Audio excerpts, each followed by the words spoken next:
Guys এখন বাজে হলো 11:38। আমরা 9টার সময় একবার ভাত খেয়েছি, ভাতটাকে ঘুমিয়ে পড়েছি, আবার খিদে পেয়েছে। এখন 11:38 বাজে। দেখো আমি আমার মা এখন সেদ্ধ ভাত আর ইলিশ ভাজা আর এই যে হলো ইলিশ ভাপা দিয়ে খাচ্ছি। রাত 11টা বাজে, 11:30 বাজে, আর 12টার পরে আমার বার্থডে। তোমরা তাড়াতাড়ি উইশ করবা তো। তো গাইস এখন বাজে হলো 11:59, 12টা বাজতে 1 মিনিট বাকি। তো আমি এখন এখানে সিলেক্ট করছি যে কোন ফটো স্টোরি দেবো হ্যাপি বার্থডে টু মি বলে। তো আমি হোয়াটসঅ্যাপে যাই, তো এখানে চলে এসেছি। এখন লিখবো যে পিপি। গাইস আমি এখনো অনলাইনে যাইনি, তো এখন যাই দেখি হোয়াটসঅ্যাপে।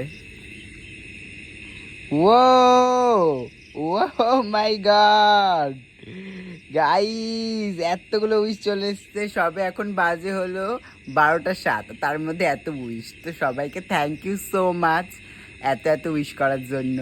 So love you all. সকাল সকাল ঘুম থেকে উঠে দেখি বাড়ির সামনে কটা প্রিয় মানুষ দাঁড়িয়ে আছে। Happy birthday.